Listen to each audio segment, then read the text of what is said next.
Amém. Mateus 26, de 26 a 29, diz assim o texto: Enquanto comiam, tomou Jesus um pão e, abençoando-o, o partiu. E o deu aos discípulos, dizendo: Tomai, comei, isto é o meu corpo. A seguir tomou um cálice, tendo dado graças, o deu aos discípulos, dizendo: Bebei dele todos.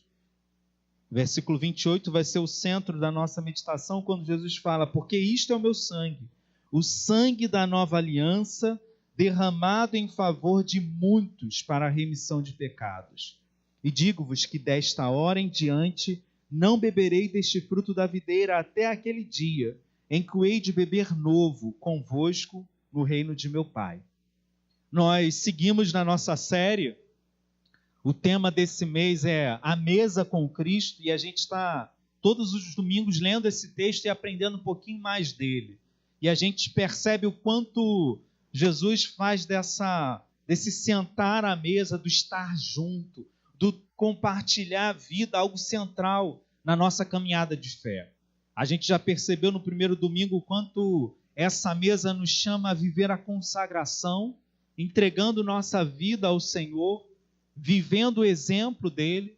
Vimos domingo passado o quanto ela nos chama a viver a crucificação, aquele que entrega o seu próprio corpo para viver a vontade de Deus, para viver o reino. E hoje a gente vai entender um pouquinho melhor o quanto essa mesa nos chama a viver o perdão de Deus, a encontrar em tudo que Jesus faz o perdão para a nossa vida. E isso é muito sério, irmãos, porque hoje, quando a gente celebra a Páscoa, a gente precisa entender como a gente encontra esse perdão e o quanto de fato ele muda a nossa vida. Eu tenho pensado muito essa semana, no meu tempo de preparar a mensagem, o quanto a gente corre o risco de todas essas coisas serem teóricas. Da gente falar sobre perdão, sobre crucificação, sobre conversão, e tudo isso ser teoria. Estar distante da nossa prática diária, e nunca foi o que Jesus planejou para a gente. Vamos tentar caminhar no texto para a gente tentar aplicar ao máximo na nossa vida o que Jesus está fazendo e dizendo. Primeira coisa que a gente precisa saber é que os 4 evangelhos, eles apontam na mesma direção. Todos eles vão falar desses últimos dias de Jesus. E com algumas pequenas diferenças de detalhes, de algumas situações, eles apontam de fato para o mesmo lugar. Lembrando o quanto os judeus estão comemorando a Páscoa. E quem sabe o que é a Páscoa para os judeus? Hein, crianças? A Páscoa para os judeus é o quê? O que aconteceu na vida dos judeus para eles comemorarem a Páscoa? Libertação da onde? Eles eram o que no Egito? Eles estavam passando férias no Egito? Não. Eles eram escravos. Aconteceu algo grandioso na vida de Israel. Se você for ler a Bíblia, você vai ver a história desse povo. Deus leva eles para o Egito, e aí a história é longa, a gente vai focar só num ponto, e eles vão lá com toda a pompa e honra, porque José, que era filho de quem? José era filho de quem? Abraão, Isaac e Jacó. Isaac era filho de Jacó, lembra? É isso? José era filho de Jacó. Jacó teve 12 filhos. Um deles foi José. A história é longa, mas José vai e Deus usa José para que o mundo inteiro não morra de fome, porque ele interpreta um sonho de Faraó. E ele faz com que todo o Egito possa economizar muita comida num tempo de fartura, para que num tempo de fome, não só o Egito sobrevivesse, mas todo o mundo daquela época. E aí, com tudo isso, José traz sua família para o Egito. Só que o tempo vai passando e da família do vice-governador, que foi o que José se transformou, o tempo foi passando e aquela família, de repente, no meio dessa história, se transformou em escravo. E os egípcios escravizaram o povo de Israel. E cada vez mais eles sofriam, e Deus ouviu o clamor deles, e levantou Moisés para libertá-los. E Deus, através da vida de Moisés e através de grandes sinais e maravilhas, as 10 pragas, a abertura do Mar Vermelho, liberta o povo de Israel. Isso foi tão importante na vida deles, que eles comemoram a Páscoa como algo central. Eles lembram que um dia eles eram escravos e louvam a Deus, agradecem pela sua salvação. É isso que eles estão fazendo. É isso que Jesus e os seus amigos fazem. Eles se reúnem para jantar, a janta da Páscoa, para lembrar daquele tempo. Mas olha que legal, irmãos. Olha que interessante. Eles estão lembrando do tempo em que eles eram escravos. Jesus e os seus amigos e todo Israel daquela época comemora a libertação da escravidão. Mas a grande surpresa para os discípulos de Cristo e para a igreja que viria depois, a percepção do que Deus faz nessa hora, é que toda essa grande história não é a história principal. Tudo que Deus fez, apesar de memorável e grandioso, era apenas uma ilustração. Deus estava apontando para algo maior que ele faria. Mas como que Deus pode fazer algo maior do que libertar um povo de um império, das mãos de Faraó? Naquele tempo eles mal imaginavam que, na verdade, a grande história era a respeito de Cristo. E na Páscoa essa virada acontece. Aquilo que era tão importante passa a ser apenas pontual. E o povo de Israel, que começa a caminhar com Cristo, começa a ser impactado por essa transformação. A vida deles muda. E eu fico pensando, o quanto a gente sonha em alguns momentos da nossa vida em ter esse poder transformador. Quanto a gente queria ter, em algum momento, em algumas situações, o poder de fazer um pedido, por exemplo, e algo que nos perturba, que nos oprime, que nos escraviza, ser transformado do dia para a noite. Se você hoje tivesse um pedido para fazer a Deus, qualquer coisa, se Deus falasse para você agora, olha, eu posso mudar qualquer coisa na sua vida, qual pedido você faria? Eu quero te dar alguns segundos para você pensar. Se você tivesse a oportunidade hoje de estar diante de Deus e falar, Deus, muda isso, o que você pediria? Eu fico imaginando quanta coisa a gente pensa nessa hora. A gente pensa, talvez, em ter mais dinheiro, talvez mais saúde, mais reconhecimento, mais amor, mais gratidão, mais alguma coisa. Via de regra, a gente pensa, Deus, se eu poderia me dar mais alguma coisa, mais tempo, mais paciência. Quantas vezes a gente tem esses pedidos e acha que se Deus, pelo menos uma vez, atendesse o nosso pedido, a nossa vida iria se transformar. A gente pensa nisso. Mas sabe o que é a Páscoa? Eu vou te falar o que é a Páscoa. E eu quero que você ouça com toda a atenção. A Páscoa é você perceber que esse pedido talvez mudasse a sua vida. Mas Deus fez e faz algo ainda mais poderoso do que esse pedido que você tem. E a gente não enxerga o poder do que Deus fez. E aí eu acho que está a grande transformação. E eu quero que você guarde isso no seu coração. Deus fez algo mais poderoso do que qualquer coisa que você pode pedir. Tem texto que eu guardo no meu coração, que eu levo ele sempre quando as coisas estão ruins. É um texto lá de Efésios que diz assim, que Deus é poderoso para fazer infinitamente mais do que tudo aquilo que pedimos ou pensamos. Qualquer coisa que você venha pedir ou pensar, Deus é poderoso, não para cumprir isso, mas para fazer infinitamente mais. E eu quero que você acompanhe o meu pensamento a partir de agora. Sabe o que você precisa para mudar a sua vida de fato? É o que Jesus vai falar para a gente agora. É o que ele falou naquela mesa da ceia. Mas a gente precisa voltar um pouquinho atrás para perceber o que está mudando.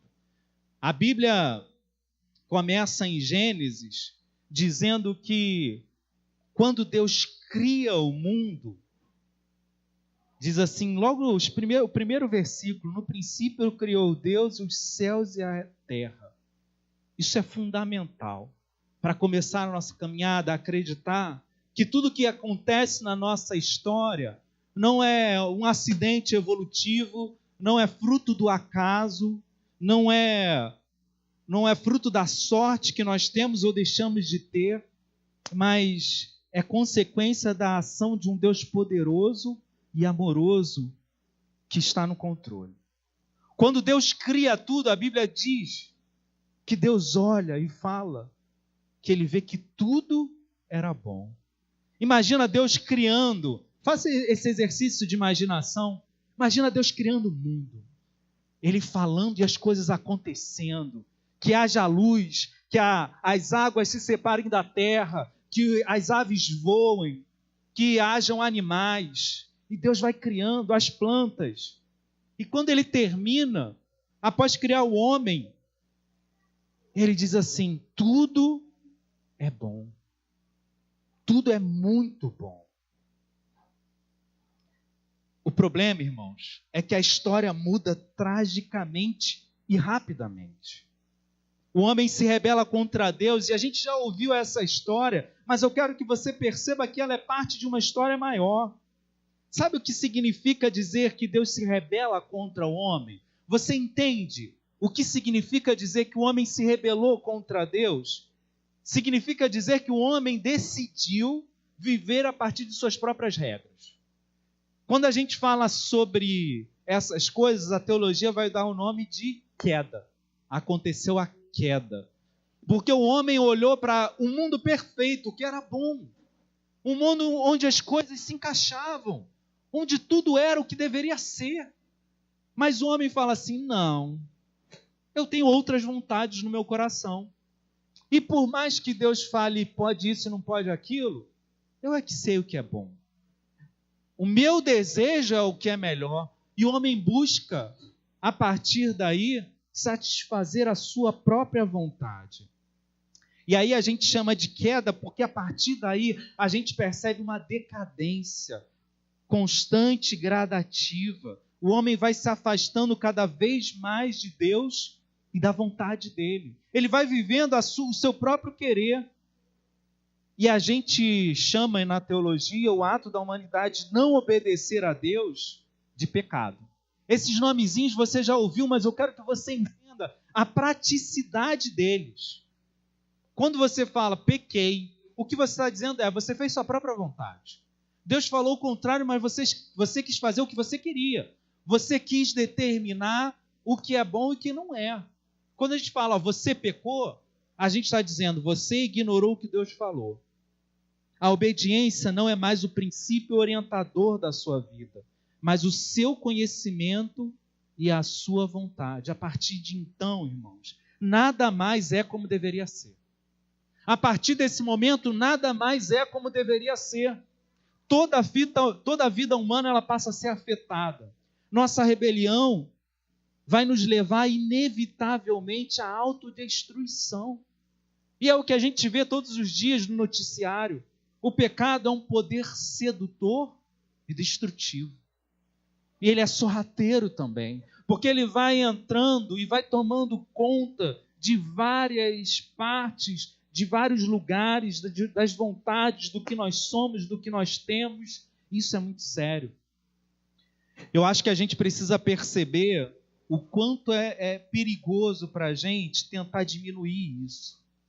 Já em Gênesis a gente começa a ver essa queda acontecendo. Por exemplo, as relações entre os seres humanos passam a ser de domínio egoísta, ao invés de amor abnegado.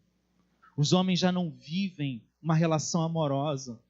Quando a gente começa a se apaixonar, a desejar, a caminhar junto, as brigas acontecem porque a gente quer que o outro seja desse jeito, porque a gente quer impor ao outro a nossa vontade, a gente quer que o outro faça aquilo que nos satisfaz. O trabalho se torna um fardo.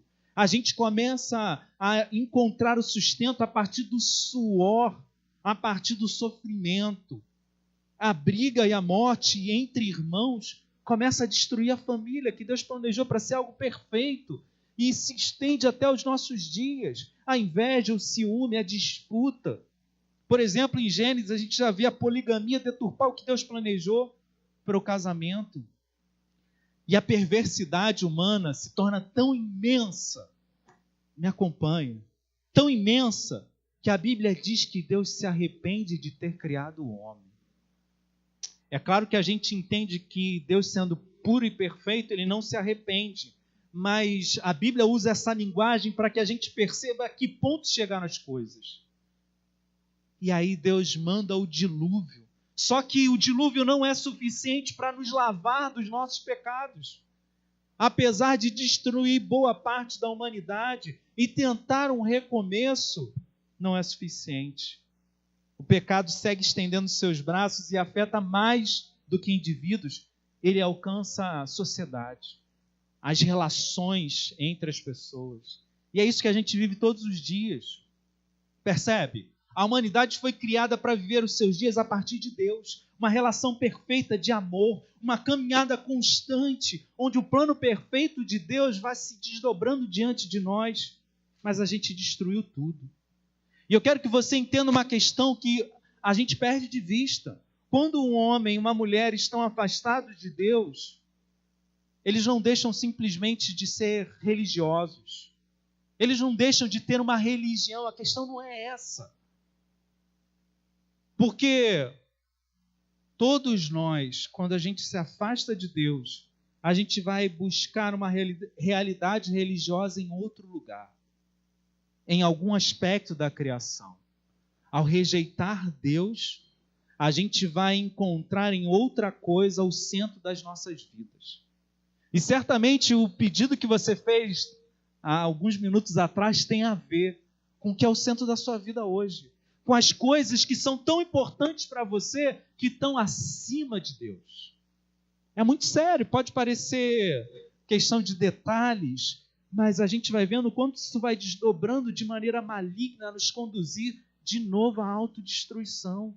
Não é sem motivo, irmãos, que Deus vai associar a idolatria, que é você deixar de adorar a Deus e adorar outros deuses ou outras coisas, ao pecado de adultério, que é deixar de amar alguém para amar outra pessoa. É o que acontece. Ao deixar Deus, entregamos o nosso amor a outras coisas. O que você ama hoje? O que é tão importante na sua vida que você não viveria sem? Que quando lhe é tirado ou lhe é ameaçado, você pira, você fica doido, você fica sem chão. O que hoje é o seu Deus? Onde está o teu coração? Pensa um pouquinho sobre isso. A gente não pode minimizar o poder destrutivo do pecado. Que sorrateiro, ele vai desconfigurar, deformar, desorganizar e corromper. João 10,10, que é um versículo que eu repito muito, mas ele é tão claro no que ele diz. Ele vai dizer que o ladrão vem somente para roubar, matar e destruir. O pecado entra na nossa vida para nos roubar, para nos matar e para nos destruir. É o que a gente encontra quando a gente se afasta de Deus. Não há outras opções. C.S. Lewis, que é um autor que eu gosto muito, ele diz o seguinte: a bondade existe, por assim dizer, por si só. Mas a ruindade, ela não passa de bondade arruinada. E primeiro precisa haver algo bom, para então depois ser destruído. É um pensamento interessante para a gente trabalhar dentro do nosso coração. A bondade é um bem em si só. A maldade não. A maldade é o bem corrompido. É quando algo bom existia e foi destruído, foi colocado pela metade. Se a gente seguir um pouquinho nessa linha, a gente vai perceber que é muito do que acontece nos nossos dia a dia, não é? Por exemplo, quantas vezes a gente sente quando a vida parece estar se acertando? Quantas vezes você já sentiu isso? Caramba, a vida está ficando legal, tá bom. as coisas estão dando certo. Caramba, você é seguindo em mar de brigadeiro. Não preciso de mais ninguém. Não preciso nem de Deus. E a gente segue enchendo o nosso peito, se achando autossuficiente, porque tudo se encaixa. Porque as coisas estão dando certo. Mas a gente também já sentiu isso, porque parece que na próxima curva a vida parece desmoronar sem aviso prévio. Tudo começa a dar errado. E a gente fala, peraí, a vida não estava boa, as coisas não estavam acontecendo? Por que tudo foi destruído do dia para a noite? Lembra da ideia da bondade corrompida? Isso fica muito claro quando a gente pensa no nosso dia a dia. Porque Deus é misericordioso, irmãos. Ele não permite que o mal destrua tudo. Ele conserva espaços de bondade na nossa vida, até das pessoas que estão afastadas dele. Porque Ele quer que a gente experimente essa bondade, mas que a gente perceba que não é a nossa força que mantém a vida boa. Que não são as pessoas que amamos que mantêm a vida boa. Que não é tudo dar certo que mantém a vida boa. A única coisa que faz com que a vida seja boa é caminhar com Deus que é bom, com Deus que nos ama. E aí eu percebo que a vida jamais vai ser completa sem Ele, que a cura só vai acontecer em Cristo. E é exatamente o que Jesus faz na Páscoa. É dizer, olha, existia uma história muito bonita em que o povo era escravo, porque a vida caminhava bem e na primeira curva tudo deu errado. Mas Deus foi lá, se meteu, e na presença de Deus o povo renasceu livre, pronto para seguir para a terra prometida. Mas no primeiro momento que que o povo se afastou de Deus, volta a velha história das coisas darem errado. Porque a gente se deixa perder na ideia de que Deus é bom e a vida só é boa quando Deus bom está nela. Quando Ele é o centro das coisas. A vida deveria ser o se relacionar com Deus e viver feliz, satisfeito ao ser amado, a caminhar com Ele todos os dias. Foi isso que Deus planejou, um caminho constante na presença dEle. Não um gênio da lâmpada que me atende os pedidos, que me dá as coisas, que me protege do mal. Deus jamais quis ser isso para a gente. Ele jamais quis ser um gênio da lâmpada que atende pedidos. Ele quer ser um bom amigo. Ele quer que nós sejamos uma família, caminhemos com Ele uns com os outros, e isso nos torna pleno. Isso faz com que a vida quebrada, do jeito que ela é, seja mais inteira, seja mais próxima daquilo que deveria ser. A queda fez com que a gente perdesse essa percepção de caminhar com Deus, de tê-lo no centro da nossa vida. E a redenção, que a teologia vai chamar de redenção, é exatamente a restauração dessa perspectiva. É você ter de novo a ideia de caminhar com Deus, de viver tendo Ele no centro da sua vida. Isso é consertar a vida. Isso é ter os seus pecados perdoados. Entenda, o enredo principal da Bíblia é a narrativa de Deus restaurando a sua criação, transformando ela de novo naquilo que deveria ser, pegando aquilo que foi desfigurado pelo pecado e transformando no projeto de Deus. A humanidade só é vivida plenamente diante de Deus quando estamos conscientes da sua presença, prontos para segui-lo, ouvir a sua voz e se deixar guiar por Ele. Você entende isso? O pecado fez com que a gente perdesse isso, mas o Evangelho é o poder de Deus para salvar. A questão é que você não consegue fazer isso. E talvez isso seja o principal para a gente pensar hoje. É algo que Jesus fez por você. Quando a gente fala sobre a cruz, a gente está dizendo, olha, a gente não está dizendo que você tem que mudar. E aqui a nossa cabeça entra em parafuso. A gente não está dizendo que é algo que você deva fazer, mas é algo que Jesus fez. Porque Ele morre em nosso lugar. Ele paga o preço que eu não poderia pagar. Jesus é o grande libertador. Ele vem e quebra as correntes que o pecado estabeleceu, que o pecado colocou sobre nós. E a ressurreição é a vitória final sobre a morte. Por que essa mesa é o lugar do perdão? Jesus faz muitas coisas boas. Ele é um grande mestre que nos ensina grandes coisas. Mas a gente leu hoje mais cedo em João 12, 27 e 28, quando Jesus fala assim: Senhor, o que eu vou pedir nessa hora? Passa de mim esse cálice? Não. Eu vim justamente para isso. A percepção de Jesus era muito clara. Em entender que a sua vida, a missão da sua vida era morrer na cruz por nós. Se entregar para pagar a conta que você não pode pagar.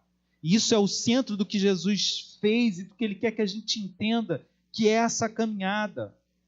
Pecados, ouça isso. Os nossos pecados são imperdoáveis. A gente olha para a gente e fala assim: eu não sou tão mal assim. Hitler, sim. Aquele assassino que apareceu no telejornal, esse não merece perdão, mas eu não sou tão mal assim. Mas quando a gente olha mais a fundo, quando a gente considera a nossa caminhada inconstante, quando a gente considera a nossa falta ou a falsa retidão, que a gente paga de bom moço, né? A gente é tão bonzinho, bonitinho, né?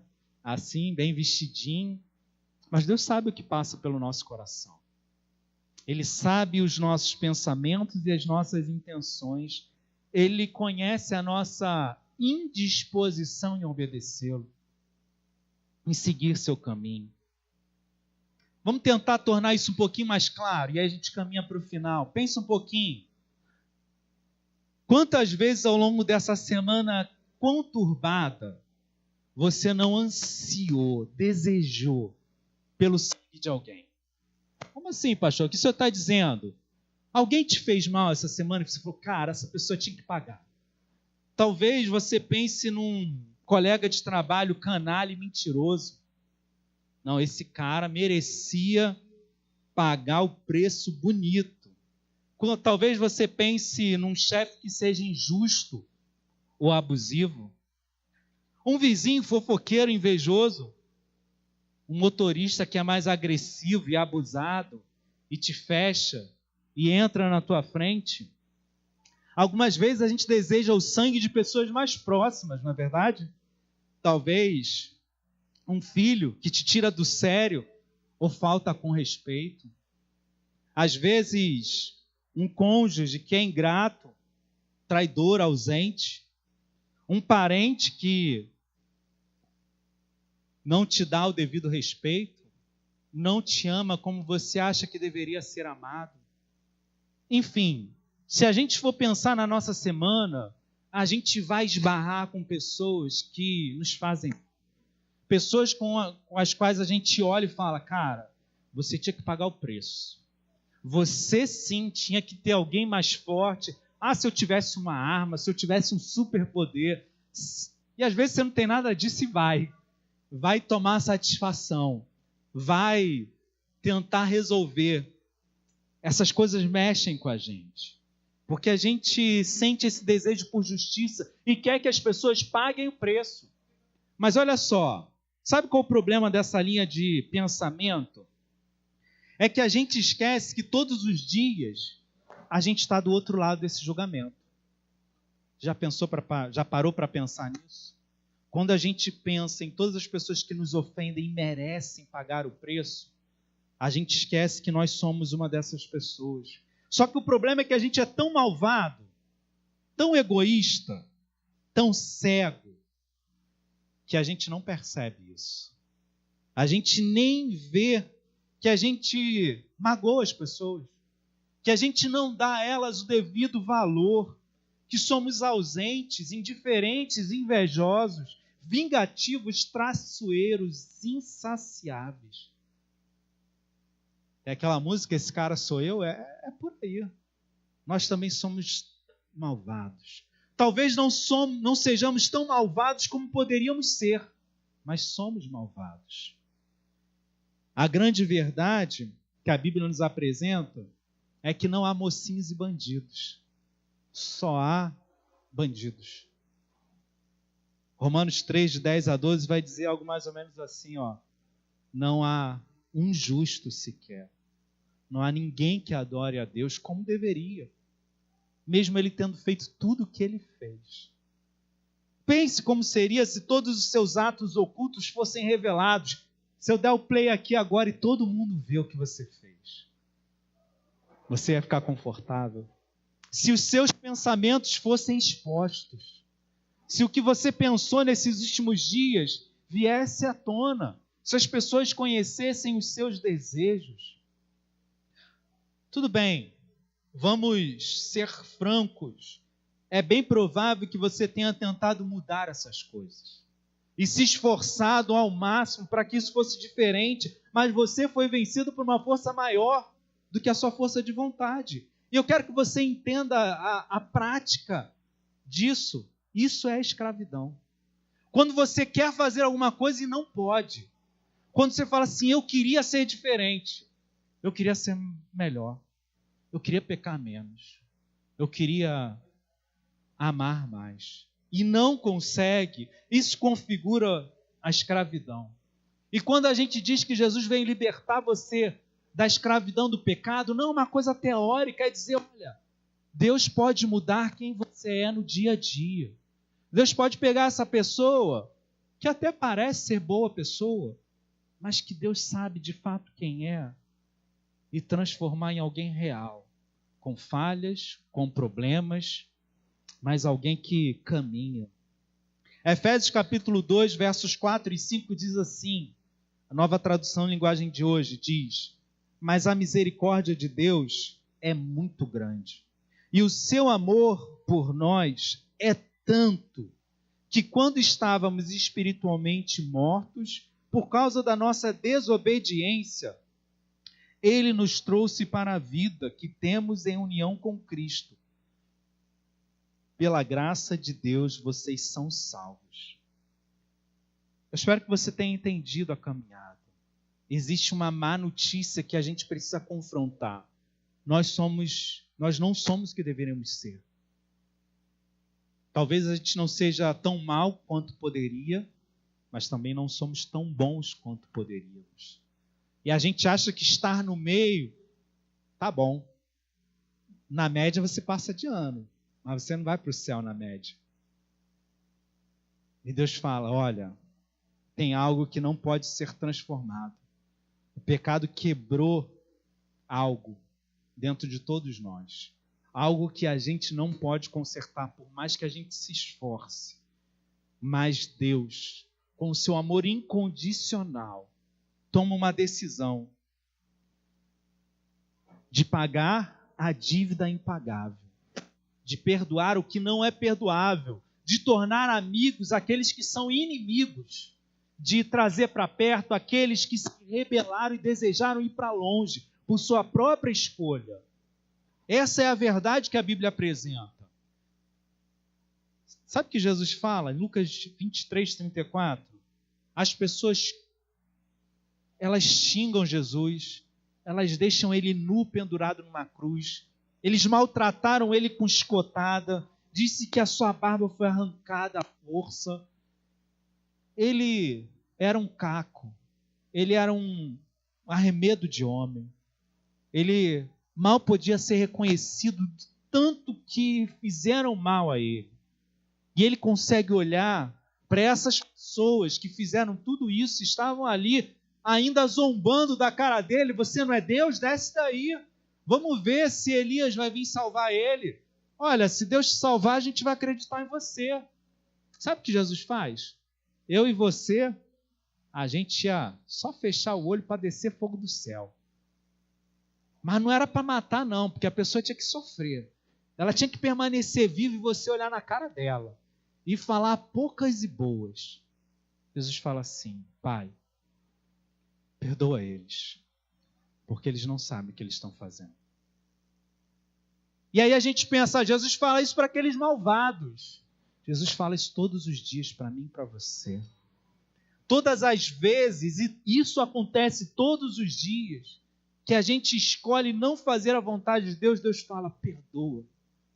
Eles não sabem o que eles estão fazendo. Eles poderiam ter outra vida.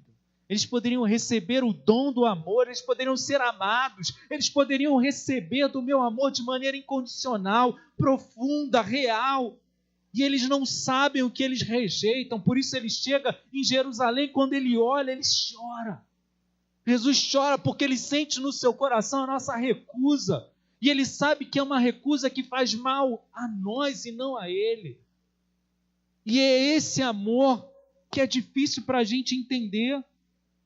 É isso que ele diz quando ele está na mesa da ceia e fala: esse é o sangue da nova aliança, derramado em favor de muitos para a remissão de pecados. Porque ele sabia que aqueles homens iam fugir com medo, que Pedro negaria a ele 3 vezes. Ele sabia quem eram aqueles homens, sabiam que eles iam abandonar tudo e ir pescar, iam desistir da caminhada. Jesus não estava olhando para um grupo de campeões, ele estava olhando para um grupo de pessoas rejeitadas, desqualificadas, postas de lado pela sociedade da época, da mesma maneira que ele olha para a gente, e acreditando que eles não seriam nunca capazes de mudar de vida, mas o seu amor é capaz de perdoar e transformar. É difícil para a gente entender porque isso está muito longe do nosso senso comum. Quero encerrar, irmãos. Quero que você perceba o quanto viver esse perdão pode transformar a nossa vida. Isso não é fruto da minha capacidade de andar na linha. É algo que Deus fez justamente porque eu não tenho essa capacidade. Lembra do que eu falei lá no início? O que você faria se você tivesse um pedido? Se algo pudesse ser mudado na sua vida.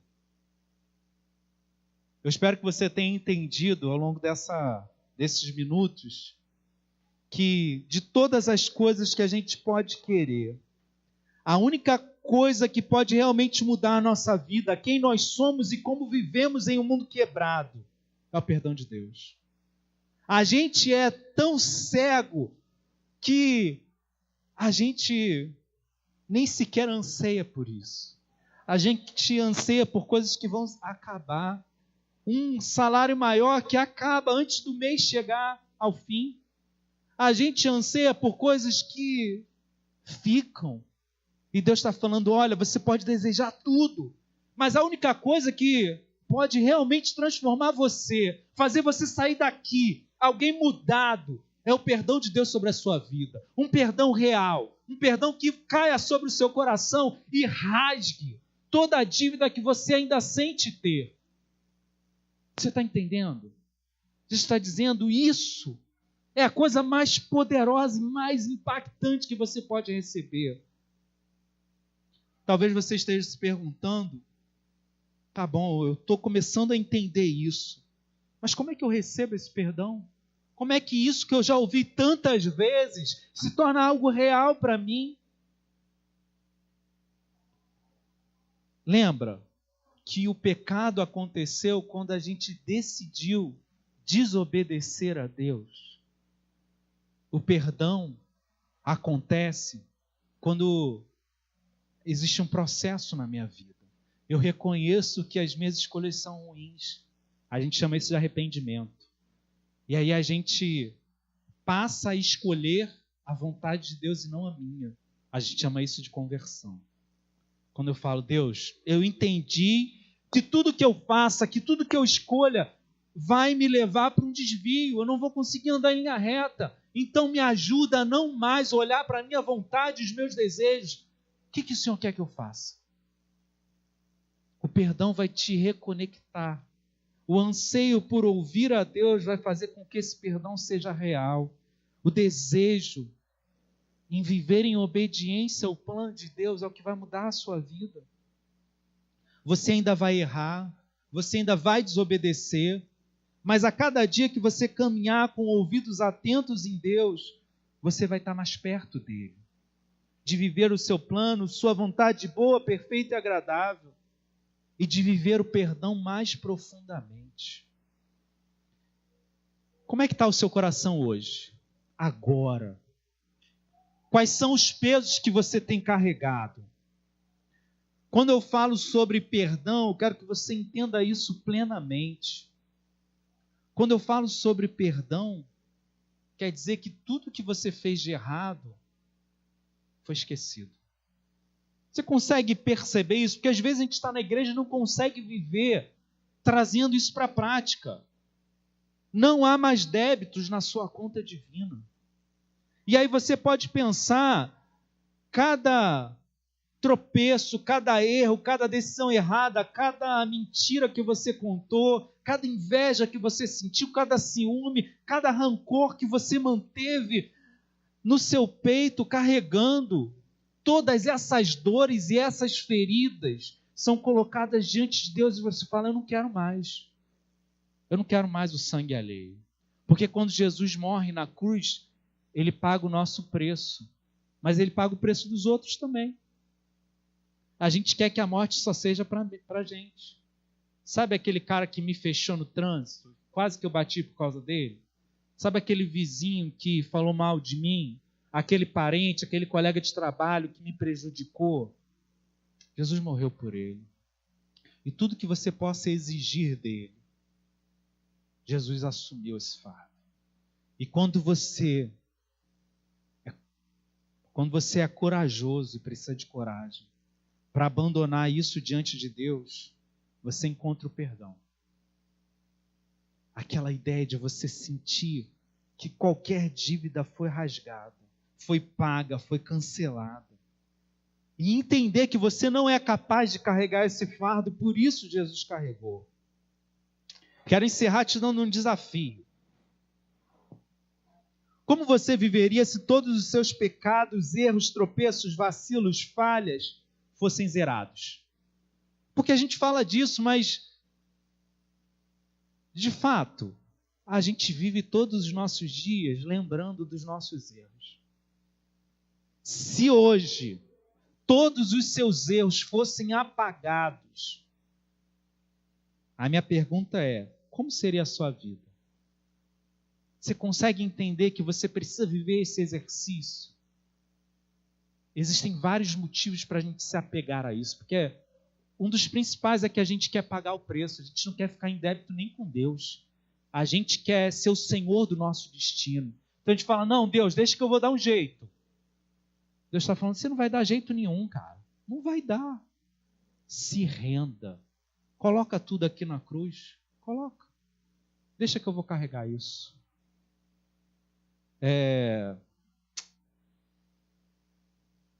Eu quero encerrar, irmãos, não só lembrando que suas dívidas foram pagas, de todas as pessoas, você não precisa mais tratá-las como devedores. Isso é viver o perdão total. Quais são as pessoas que você ainda trata como devedor? Quais são os erros que você ainda carrega?